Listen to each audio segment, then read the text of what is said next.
저는 매주 말씀을 준비하면서 때론 두렵기도 하고 설레기도 합니다. 왜냐하면 항상 주시는 말씀들이 제게 일어난 내 삶에서 일어나는 일들과 무관하지 않기 때문에 또 이런 말씀을 통해서 또 하나님은 내게 어떤 사항을 주시려는가 하는 그런 뭔가 모르는 두려움 내지는 설렘이 있거든요. 그래서 이 누가복음 15장 얘기는 이런 아들을 되찾은 아버지의 비유인데, 제가 살펴보니까 이 본문 가지고 설교한 게 제법 되더라고요. 제법 되는데 또 이번 주도 이 본문을 가지고 설교를 하게 됐는데, 뭐 또 다른 이유가 있겠지만 제가 예배를 드리면서 제가 마음으로 씩 하고 웃었습니다. 또 이러면서 하나님이 또 내 마음을 그렇게 설레게 했구나, 그런 생각을 주셨어요. 뭔 생뚱맞은 이야기인가. 여러분, 저에게는 제 마음대로 정한 또 아들들이 한 명이 있거든요. 그 중에 오늘 태민하고 익재가 휴가를 나와서 이렇게 예배를 드리는데 얼마나 반갑든지. 예. 오늘 첫 마디가 어떤 사람에게 두 아들이 있는데, 그렇게 나는 이렇게 페이스북을 통해서 이 아들이 휴가 나온다는 걸 내가 다 알고 있었는데 이 아들이 교회 오나 안 오나 궁금했습니다. 그런데 오늘 딱 나와서 예배를 드리고 있는 모습 보니까 이 본문의 말씀하고 너무나도 또 관련되는 것 같아서 또 참 하나님 이렇게 또 설레게도 하시고 또 깨닫게 하시는구나 하는 생각을 갖습니다. 오늘 휴가 나왔는데 어디든지 신앙생활 잘하기를 바랍니다. 제다고 와서 옛날 학생회 때에 앞에서 학생회를 이끌었던 그런 영적인 그런 파워가 좀 더 성숙한 모습으로 나타났으면 좋겠다. 그런 기도 매일 합니다. 내가 저기 한번 며느리를 가나 마나 늘 그럴 정도로 마음이 그게 가 있었거든요. 딱 저리 모자를 뒤집어 쓰고 예배를 드리니까 얼마나 이쁜지 모르겠습니다. 여러분, 우리 청년들을 위해 기도 많이 해주시기를 바랍니다. 자, 말씀의 제목 같이 읽어봅시다. 시작. 오래 참음으로 사랑합시다. 여러분, 우리가 살아가는 모습 보면 저도 그렇고 매사에 얼마나 조급한지요. 무슨 일이든지 빨리 성과를 보고 싶어하는 그런 마음들을 갖고 있습니다. 특히 사람과의 관계가 더 그렇습니다. 내가 원하는 남편의 모습 빨리 보고 싶어 합니다. 내가 원하는 아내의 모습 빨리 보고 싶어 합니다. 부모는 자신이 원하는 자녀의 모습을 왜 그리 빨리 보고 싶어 하는지, 그 마음을 떨쳐버릴 수가 없습니다. 그래서 잔소리를 합니다. 그래서 몰아붙입니다. 때로는 매를 들어서라도 물리적인 힘을 사용하기도 합니다. 그렇게 하다가 안 되면 낙심합니다. 절망도 합니다. 결국에는 뭐라 합니까? 이 사람은 안 될 사람이야. 야는 가망이 없어. 그렇게 스스로 포기하고 결론 내립니다. 어느 정도의 차이는 있을지 모르지만 여기 앉아있는 모든 사람들이 이 문제에 걸리지 않은 사람이 없는 것 같아요. 우리는 이렇게 서로에게 기대를 갖습니다. 처음에는 서로 기대합니다. 그러다가 실망스러운 모습을 보이면 이 사람은 안 되구나 하며 고개를 돌립니다. 그런 일이 반복되면 이제는 마음문을 닫아버립니다. 왜 우리는 인간관계에 이런 문제가 끊임없이 일어날까요? 그것이 가정이든 교회든 학교든 직장이든 왜 이런 문제가 끊임없이 일어날까? 이유는 다른 데 있지 않고 우리 자신에게 있더라. 왜? 어디서부터 문제가 잘못됐느냐? 문제의 출발점은 사람이 사람을, 내가 너를 변화시킬 수 있다고 생각했기 때문에 거기서부터 잘못된 겁니다.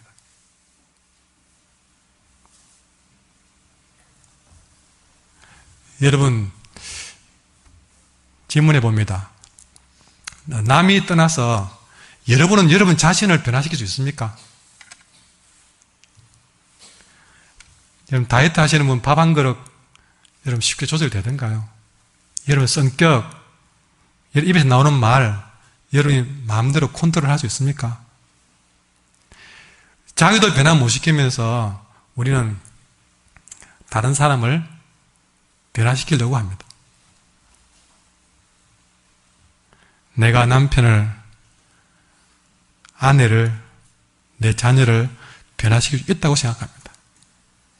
노력만 하면 얼마든지 다른 사람을 바꾸어 놓을 수 있다고 생각합니다. 그리고 자기 자신마저도 변화시킬 수 있다고 생각합니다.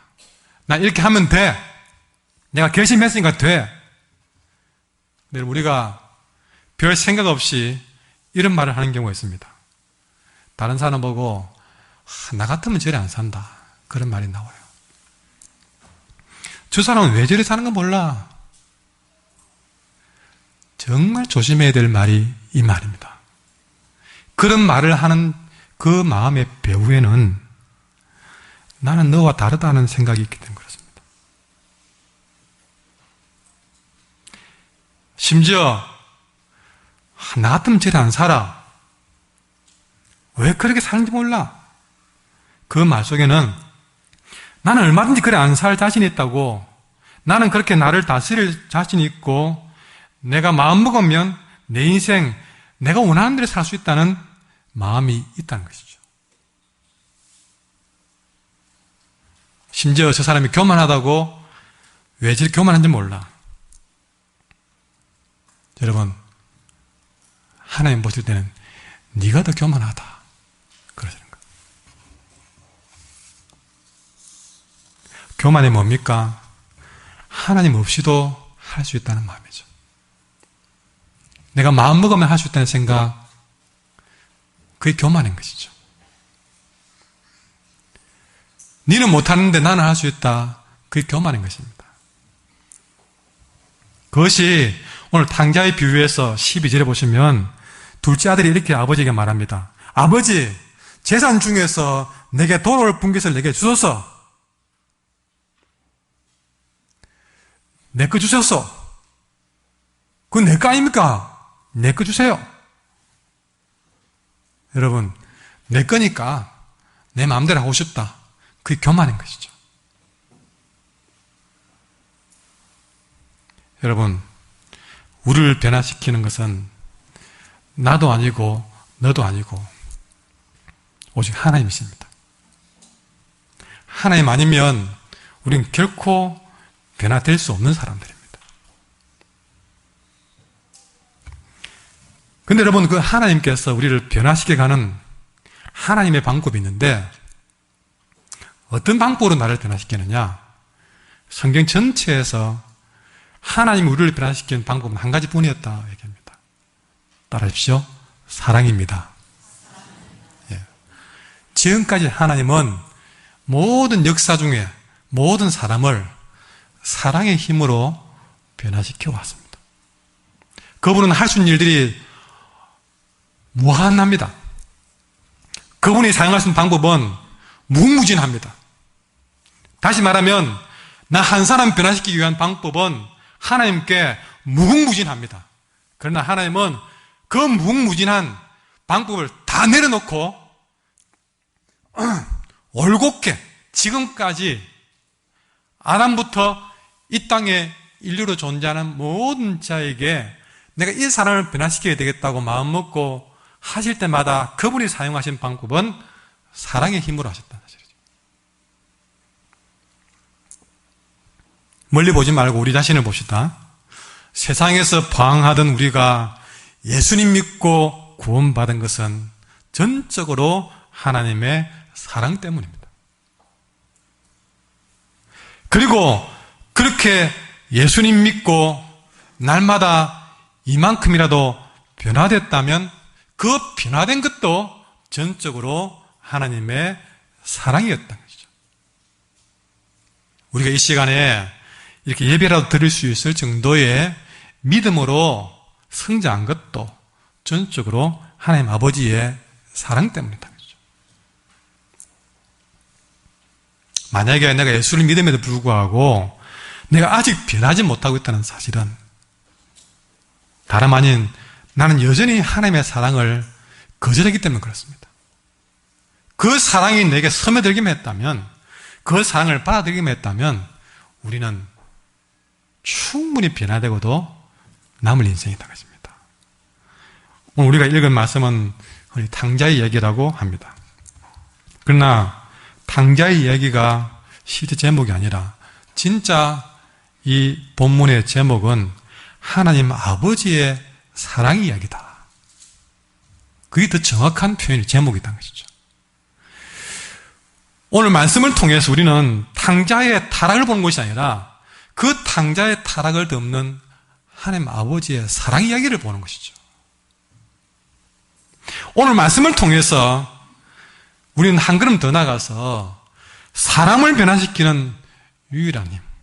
여러분, 탕자가 안 되게 되는 사건을 우리는 무엇을 봅니까? 이렇게 사람이 변했는데 사람을 변화시키는 유일한 힘은 바로 아버지의 크고 놀라운 사랑이었다는 것을 오늘 이야기를 통해서 우리는 확인을 합니다.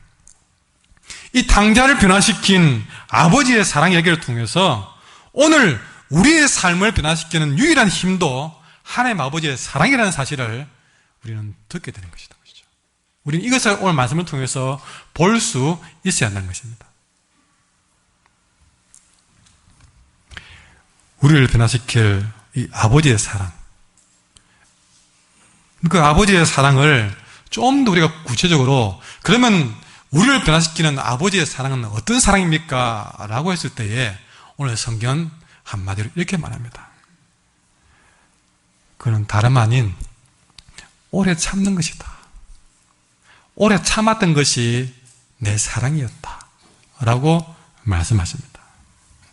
여러분 12절의 말씀을 다시 한번 보시면 둘째 아들이 아버지에게 아버지 재산 중에 자기 몫을 달라고 요구를 했습니다. 근데 이거는 우리가 봐도 또 유대인들이 봐도 이거는 참으로 기겁을 할 일이었습니다. 왜? 그 유산은 아버지가 돌아가시면서 나눠줘야 될 유산인데 그 몫을 살아생전에 떼달라고 하는 것은 어쩌면 아버지를 빨리 죽으라고 말하는 것과 똑같은 짓이기 때문에, 만약에 이런 일이 실제로 있었고 예화가 아니고 실제로 있었다면 그런 일을 했던 아들은 그 사회에서 돌에 맞아 죽어야만 했습니다. 결코 살려두어서는 안 될 그런 참으로 악한 아들이었습니다. 그런데 이런 악한 아들도 이해가 안 되지만 유대인들이 더 이해가 안 된 것은 그 아들을 둔 아버지의 반응이 더 이해가 안 되었습니다. 그렇게 아들이 행했을 때에 여러분, 그렇게 아들이 잘못하면 아버지는 매를 든다고 생각하는 것이 우리가 기본 생각이잖아요. 그래서 그 아들이 그렇게 못되게 행동했을 때에 아버지가 둘째 아들에게 매를 든 것도 아니고 또 분노한 것도 보이지 않습니다. 책망도 하지 않습니다. 성경에는 아버지가 그 살림을 각각 나눠줬다라고 바로 이야기하고 있습니다. 유대인들의 입장에서 우리가 봐도 둘째 아들도 이해가 안 되지만 이런 아버지의 반항은 더더욱 이해가 안 되는 행동이었습니다. 어떻게 이런 나쁜 놈을 놔두느냐 것이죠. 화도 안 내느냐 것입니다.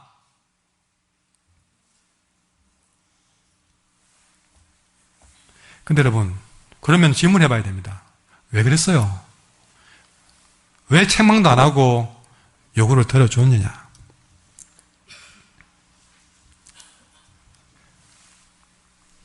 우리는 이야기합니다. 옆에서 그 아버지에게 분명히 동네 사람들이라면 잔소리했을 겁니다.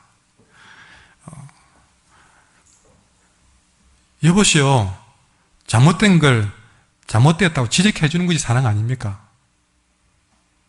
사랑한다면 잘못된 걸 잘못됐다고 지적해 줘야 사랑이죠.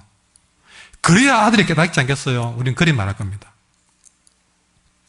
마땅히 훈계할 자에게 훈계하는 것이 진정한 사랑 아닐까요? 그래야 아버지죠. 무조건 덮어주고 모른 척 하는 것만이 사랑은 아니지 않습니까? 근데 왜 아버지는 한마디 책망 없이 아들 요구를 들어줬나요? 그런 질문에 대한 이 탕자 아버지의 대답은 아직 저 아이가 아버지 사랑을 깨달을 만큼 철들지 않았어요. 지금 하는 행동 보세요. 여러분, 아버지의 사랑을 알기 전에는 그 어떤 훈계도 소용이 없다는 것입니다. 아버지 사랑을 알기 전에는 오히려 그 훈계는 그저 그 아이에게 잔소리로밖에 들리지 않는 것이죠.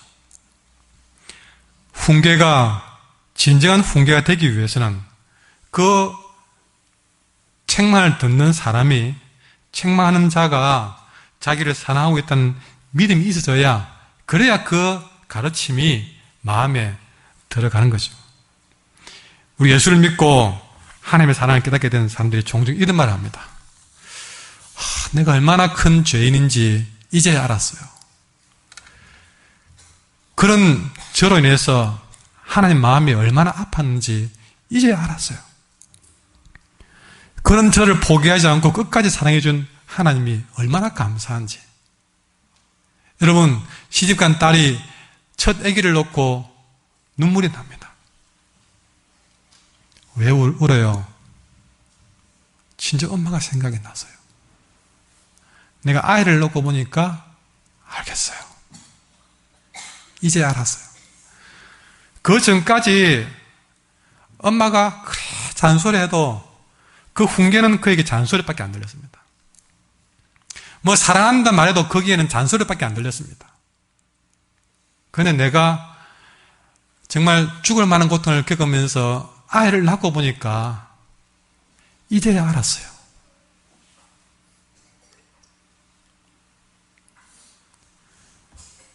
이것은 오늘 우리에게 매우 중요한 깨달음을 줍니다. 여러분, 사람들은 뭐 잔소리하고 뭐라 하고 책망하고 훈계한다고 해서 자기 죄를 깨닫는 사람 고집이 있든 없든 여기 아무도 없습니다. 우리가 진짜 변화되고 달라지기 시작한 것은 사랑 앞에서 나의 허물과 죄를 깨달을 때 그때 변했지. 뭐라 한다고 겁먹으면서 안 그러지요 했을 때는 안 변해요. 안 변했던 것입니다. 아버지가 둘째 아들의 악한 일을 참았던 이유는 그 아들이 아버지의 사랑을 깨닫고 진심으로 회개하며 아버지께 돌아올 때가 아니었기 때문에 그 때를 기다린 것입니다. 그러나 그럼에도 불구하고 아버지는 이 아들이 언젠가는 돌아오기를 간절히 원했죠. 그러나 지금은 아니기 때문에 훈계하지 않고 재산 달라는 대로 준 것입니다. 나중에 보면 여러분 17절에 이에 스스로 돌이켜 이르되 내 아버지에게는 양식이 풍족한 품꾼이 얼마나 많은가 난 여기서 줄여 죽는 거라. 스스로 돌이켜 스스로 깨달아 제정신이 이 부분은요 세 번째 보니까 스스로 돌이키를 이렇게 표현했습니다. 제정신이 들어서 그때야 철들어서 제정신이 들어서 아버지의 사랑을 그때 느꼈을 때에 이 탕자는 죄를 깨닫고 돌아왔습니다.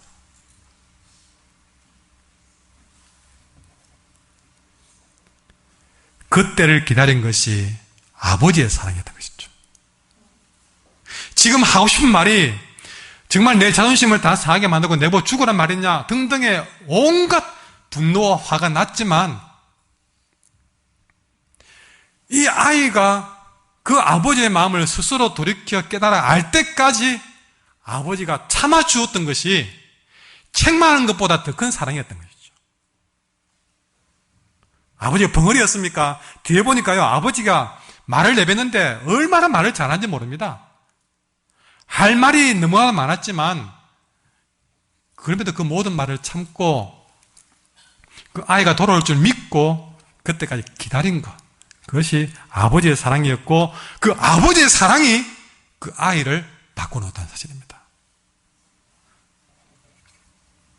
베드로후서 3장 9절에 보니까 주님의 약속은 어떤 이들이 더디다고 생각하는 것 같이 더딘 것이 아니라, 여러분 참는 것은 너무나 더디어 와서 안 올 것 같을 때가 있습니다.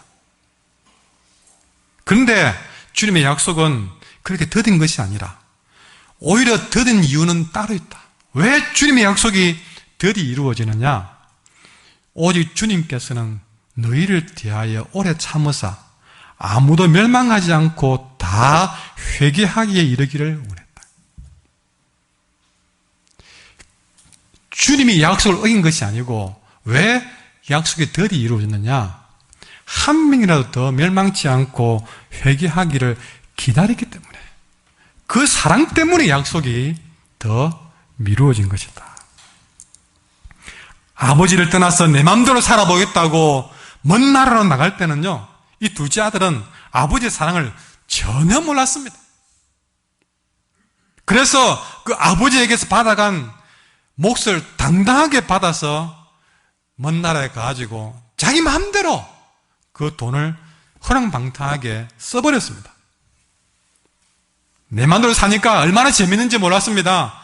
그러나 결국 그는 제 마음대로 살다가 다 가진 것들을 잃어버리고, 나중에는 이제 먹고 살기 위해서 돼지를 쳐야 되는 비참한 지경에 이르렀습니다. 심지어 그 돼지들이 먹는 쥐엄 열매라도 먹어야 될 정도로 망했지만, 그것마저도 먹을 수 없을 정도로 비참한 지경에 이르고 말았습니다. 바로 그때에 이 아들은 스스로 돌이켜서 제정신이 들었습니다. 내 아버지에게는 양식이 풍족한 품꾼이 얼마나 많은데 나는 여기서 쥐엄 열매도 못 먹고 줄여 죽게 되었구나. 그것을 스스로 돌이켜 깨달은 것이죠. 그렇게 제정신이 돌아온 것입니다. 그렇게 철회된 것입니다. 여러분, 이 본문에서 참으로 감동적인 부분이 바로 17절에 스스로 돌이켜서 제정신이 들어서, 그때 그가 제정신이 들었을 때 깨달은 것은 아버지의 사랑을 깨달은 것이죠. 그래서 아버지께로 돌아가야 되겠다고 마음먹은 것입니다. 여러분, 그렇게 볼 때, 아버지 입장에서 볼 때는 이 아버지는 바로 이 순간을 위해서, 이 스스로 돌이켜 제정신이 드는 이 순간을 위해서 그렇게 아버지는 참고 견딘 것입니다. 스스로 돌이킬 때까지, 제정신 들 때까지 기다린 것, 이것이 그의 아들을 향한 아버지의 사랑인 것이죠. 우리가 어떻게 예수를 믿게 됐습니까? 내가 열정이 있어가지고 여러분 예수를 믿었습니까? 누가 여러분을 전도하고 도와주어서 이렇게 믿었습니까? 아니면 믿는 가정에 태어나서 여러분 이렇게 믿게 되었습니까? 여러분, 우리가 너나 할 것 없이 적어도 우리가 이 정도의 믿음을 지켜낼 수 있었던 것은 한결같이 그 누구 할 것 없이 하나님 아버지의 오래 참는 사랑 때문에 여기 이른 것입니다. 우리가 이렇게 주일날 아버지 앞에 나와 예배를 드리기까지 하나님 아버지가 얼마나 오랫동안 참았는지를 우리는 깨달아야 만나는 사실이죠. 우리가 잠시 멀리 떨어져서 내 자신을 보십시오. 우리는 어떤 사람입니까? 부모가 그렇게 눈물로 기도해도, 남편이 아내가 그렇게 애원해도, 형제와 친구와 이웃이 그렇게 전도하고 부탁해도 우리는 매번 거절했습니다. 우리는 원래 그런 사람들이에요. 오히려 그런 하나님 아버지의 사랑을 전하는 자들을 비우고 조롱했습니다. 심지어는 하나님 어디 있냐고 모독도 했습니다. 구원은 무슨 구원? 차라리 10원을 주지 뭐 구원이야. 예수님의 십자가 멸시했습니다. 우리가 그러고 있는 동안에, 그렇게 멸시하고 비웃고 조롱하고 거절하는 동안에 하나님이 우리에게 오래 참는 사랑으로 참아주지 않았다면, 우리가 교회를 다녀도 제대로 믿었습니까? 조금만 말 한마디 기분 나쁘다고 교회 안 나오고, 조금 피곤하다고 우리는 주의를 어기고, 내 재미로 여행 간다고 주의를 지키지 않고 놔두면 우리는 그런 인생들이에요. 그런 인생들, 하나님이 나를 향하여 오래 참아주지 않았다면, 기다려주지 않았다면, 우리는 벌써 마귀의 종로로 타고 있고 저주받은 인생으로 당자보다 더한 인생 살았을 인생들입니다. 여기 나온 것만으로도 감사하고, 그저 우리는 오래 참아준 하나님의 사랑을 찬양할 수밖에 없습니다.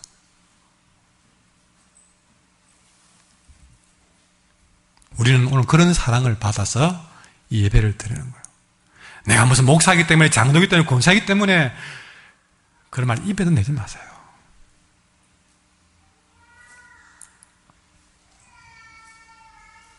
그저 우리는 너나 할 것 없이 하나님이 오래 참아주셔서 마귀 종노릇 안 하고 이렇게 주님을 섬기는 인생으로 지금 여기 서 있는 것입니다.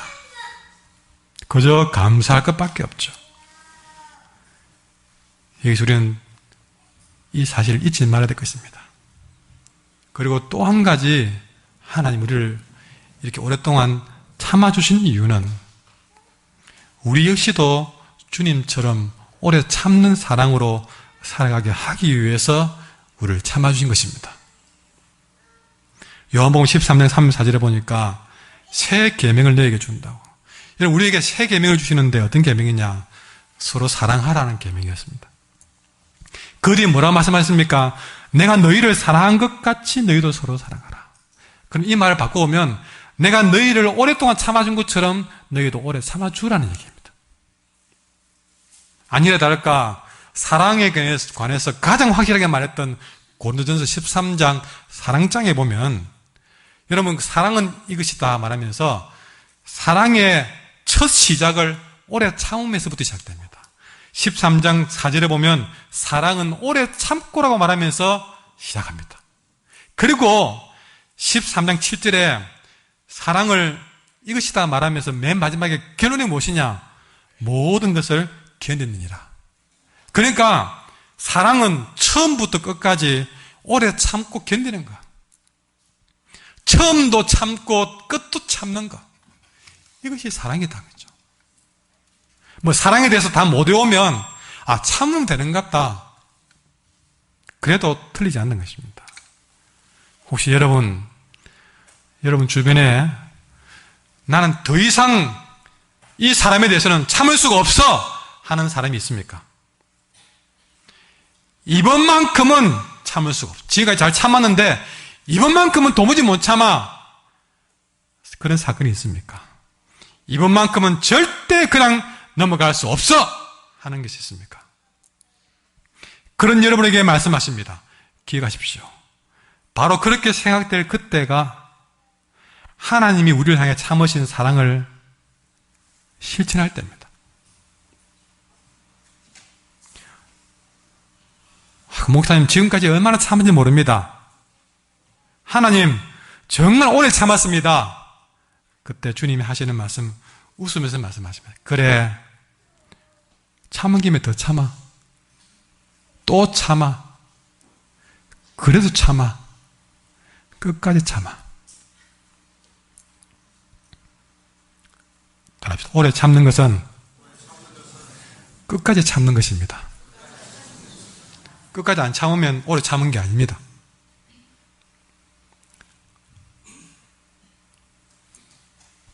언제까지 참아야 되느냐? 따라합시다. 스스로 돌이켜 제정신 들 때까지. 그러니까 참는 걸 결정하는 건 내가 아니고 그 사람이에요. 그 사람이 돌아올 때까지 참는 거지 내가 참는 걸 결정한 게 아닙니다. 이분까지 참는다? 틀린 말인 것이죠. 왜? 하나님이 우리에게 그렇게 했기 때문에 그렇습니다. 만약에 하나님이 정해놓고 내가 한 목사에게 이만큼만 내가 다 참겠다고 정해놨으면요, 저는 이미 마귀의 종로 타고 있을 것입니다. 그런데 하나님이 제가 스스로 도리되기까지 참아줬기 때문에 제가 주님 앞에 설 수 있는 것이죠. 하나님은 이렇게 오래 참는 것이 무언지를 본을 통해서 보여주셨습니다. 예수님도 그렇게 했습니다. 예수님이 겟세마네 동산에서 기도를 마쳤는데 그때 대제사장들과 백성의 장로들이 예수님을 잡기 위해서 칼과 몽둥이를 들고 올라왔습니다. 그걸 보고 베드로가 칼을 들어 말고의 귀를 잘라버렸습니다. 그때 예수님이 베드로를 잡아내면서 베드로야 그러지 마라 그러면서 그때 했던 말이 뭐냐면 누가복음 22장 51절에 따라하십시오. 이것까지 참으라. 한 번 더 이것까지 참으라. 지금 예수님을 잡아가는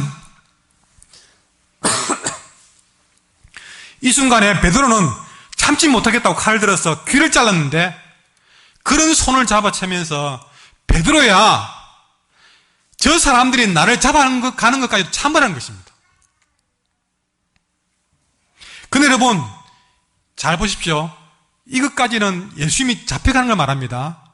이것까지 참으라는 말은 이번까지만 참고 베드로야 이번까지만 참고 다음부터는 네 마음대로 해라 그런 말씀이 아닙니다. 무슨 말이냐면 이것까지는 예수님이 잡혀가는 거 아닙니까? 지금 예수님이 이들에게 잡혀가면 그 다음은 무엇이 기다립니까? 십자가 기다리고 있습니다. 한 3일 있다가 풀려나는 게 아니고 예수님 바로 십자가에 가는 걸 알고도 이 말을 했습니다. 다시 말해서 이번에 참으면 예수님에게 남은 것은 죽음밖에 없다는 얘기죠.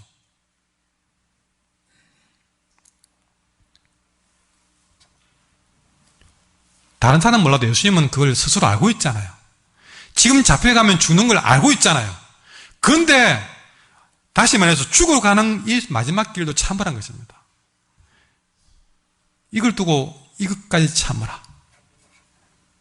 그러니까 이 말은 베드로에게 이 말과 똑같은 겁니다. 끝까지 참으라. 좀 더 구체적으로 말하면 죽기까지 참으라.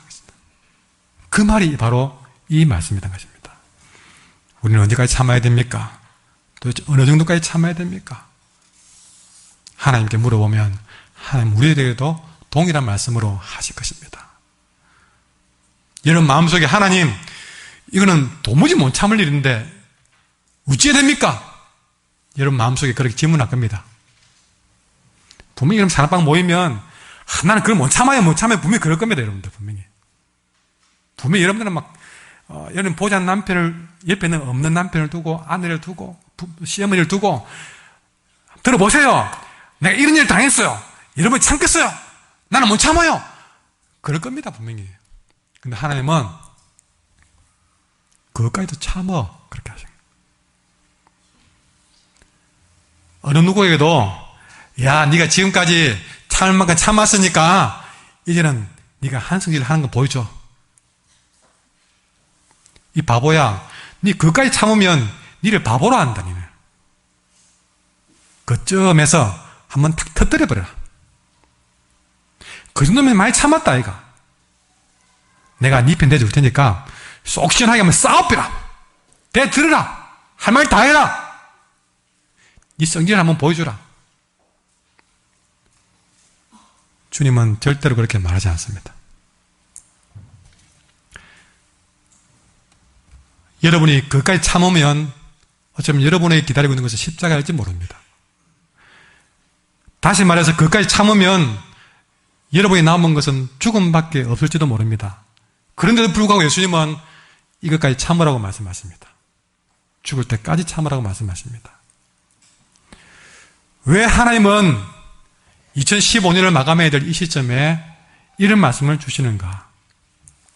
여러분, 2015년을 생각해 봅시다.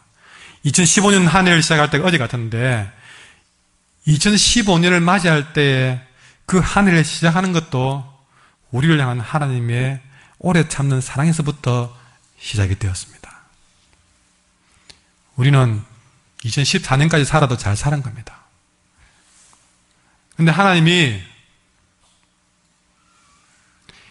2014년까지 살아온 걸 생각해 볼 때 참 우리는 안 될 것처럼 보였습니다. 그래도 하나님이 참아주어서 2015년을 주신 것입니다. 여러분, 우리는 하루로 살아가는 게 은혜로 살잖아요. 오늘 하루도 은혜로 우리가 하루를 시작했는데, 여러분, 한 해를 선물 받는 것도 은혜 아닙니까? 그 누군가는 그 한 해를 선물 받지 못한 사람도 얼마나 많은지 모릅니다.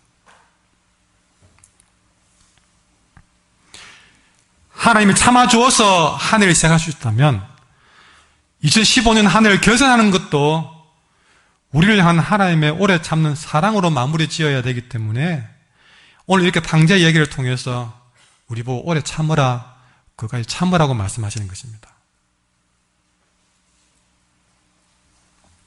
한 해의 시작도 참아주심으로 시작됐고 한 해를 마감하는 것도 주님이 참아주기 때문에 한 해를 마감할 수 있는 것입니다.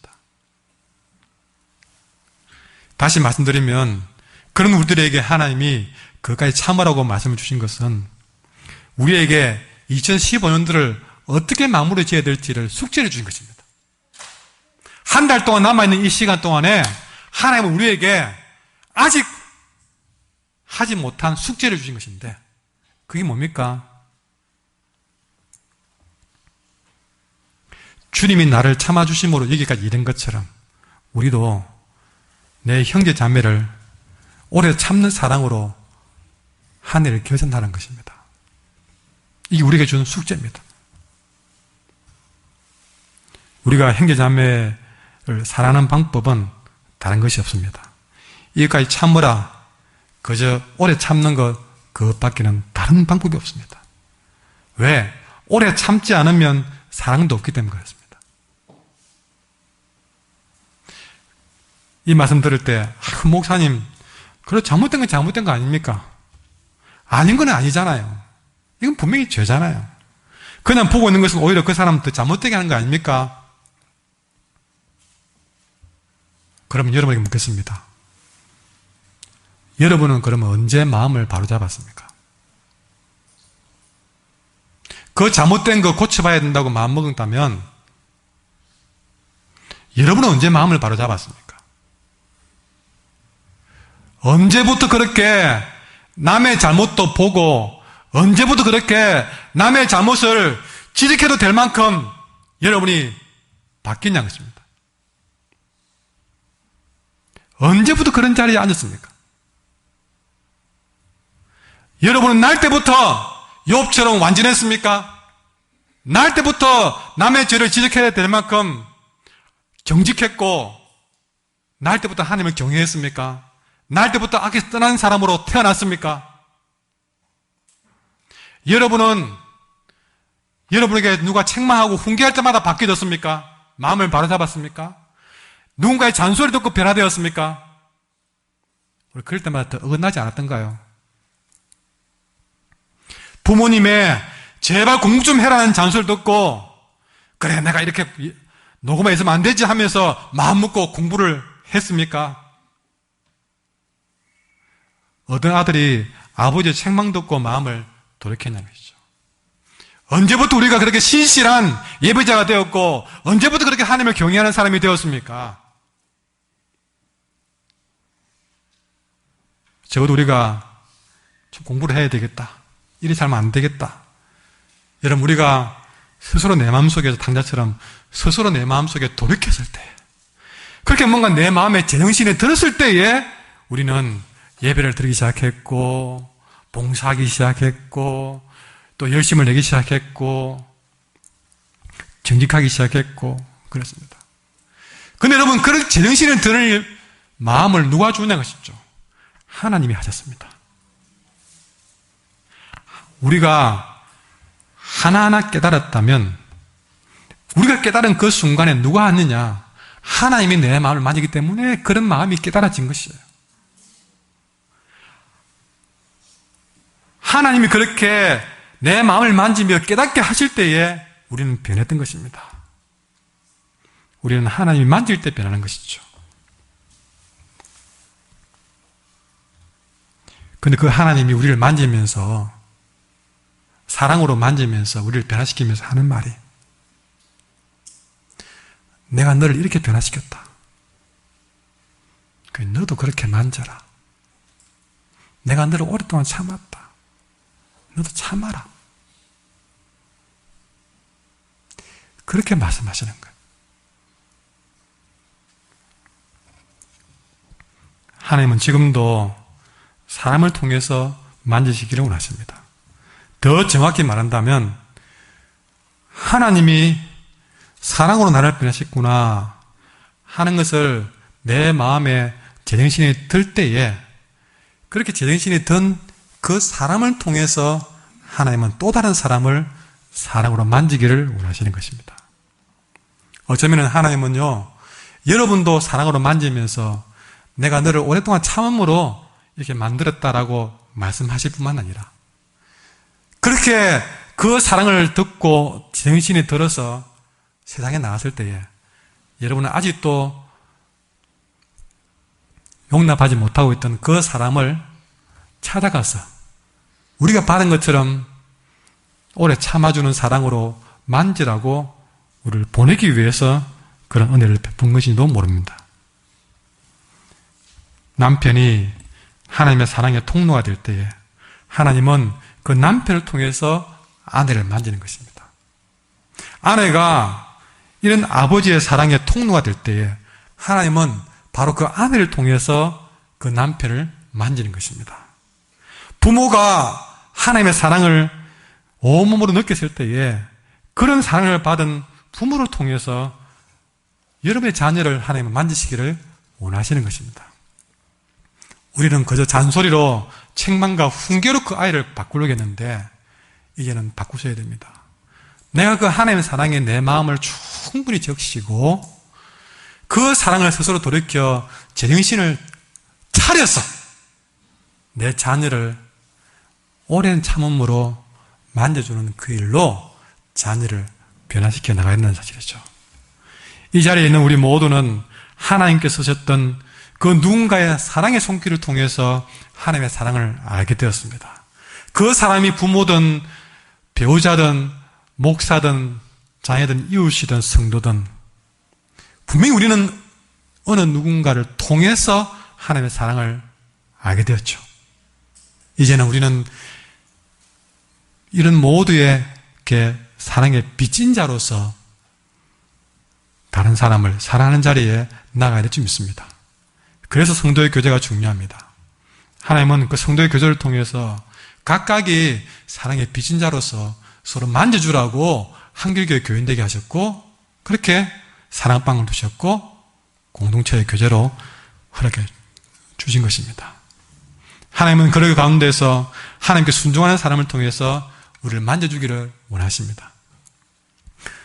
어느 누가 그 일에 순종하시겠습니까? 여러분, 사도행전에 보면요, 바울이 다메섹 도상에 올라가다가 눈이 멀었습니다. 거기서 예수를 만났습니다.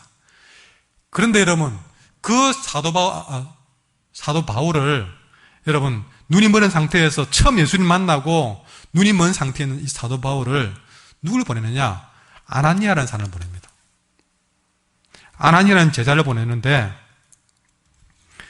여러분, 그때 하나님이 직접 사울을 만지면서 눈을 뜨게 만들면 되지 않습니까? 그런데 하나님은 직접 하지 않고 아나니아를 보냈다는 사실이죠. 왜 눈을 뜨게 하는 일을 직접 하지 않고 아나니아에게 맡기느냐? 이것이 주님의 방법입니다. 이미 아나니아는 하나님의 사랑을 아는 사람이고 그 아나니아를 통해서 하나님은 그 바울을 만지기를 원하신 것이죠. 그런데 여러분, 이 아나니아가 바울에게 가는 것은 쉬운 일이 아니었던 것이죠. 왜? 그 당시만 하더라도 바울은 전도자가 아니었고 교회를 핍박하고 교회 다니는 사람들을 잡아 죽이는 사람이었습니다. 적어도 그 당시만은 바울이 그랬어요. 그런 바울에게 아나니아 가서 예수 믿으세요라고 안수하는 것은요, 나를 잡아가시오 하는 말과 똑같은 것입니다. 그런데 하나님이 굳이 아나니아에게 아나니아야, 네가 가서 바울을 안수해주라. 그 사람은 내가 크게 될 쓸 사람이다. 아나니아 입장에서는요, 화가 날 겁니다. 그때 아나니아가 하는 말이, 주님, 그 사람은 예루살렘에서 주님의 백성들을 몹시 괴롭힌 사람입니다. 그리고 이 사람이 주님의 이름을 부르는 사람을 모조리 잡아가기 위해서 다메섹에 온 사람입니다. 어디 그런 사람을 살려주려고 내보고 그 일을 하라고 하십니까? 아나니아는 인간적으로는 그 일을 하지 못합니다. 그러나 그 역시도 하나님의 오래 참음으로 제자가 되었기에, 그 마음을 알기에 하나님이 하라고 해서 아나니아는 나를 죽일지 모르는 바울에게 가서 안수를 해줍니다. 사울 형제, 오늘 주님이 나를 보내셔서 당신의 눈을 떠가고 성령 충만 받도록 했습니다. 안수를 해주셨습니다. 여러분, 아버지의 사랑을 믿고 그를 만졌을 때에 위대한 사도 바울이 탄생되었습니다. 이렇게 아나니아는 하나님의 사랑을 전하는 사랑의 통로가 됨으로써 그를 안수해 주었다는 사실이죠. 우리 주변에도 여러분, 이 시대에 아나니아가 필요합니다. 하나님의 사랑을 경험한 그 사랑의 제정신이 된 아나니아가 필요합니다. 그래서 인간적인 힘으로는 가지 못하지만 하나님의 사랑을 힘입어서 손을 내밀어 다가가야 될 아나니아가 필요한데, 우리 주변에 아무리 봐도 그런 아나니아 같은 사람이 없는데요. 여러분, 그런 마음이 듭니까? 그러면 고민할 게 없습니다. 따라하십시오. 내가 아나니아가 됩시다. 아나니아 찾지 말고 내가 아나니아가 되란 말이죠. 우리 자꾸만 이런 말 하면 그런 아나니아가 없을까 찾는데, 찾지 말고 내가 아나니아가 되자.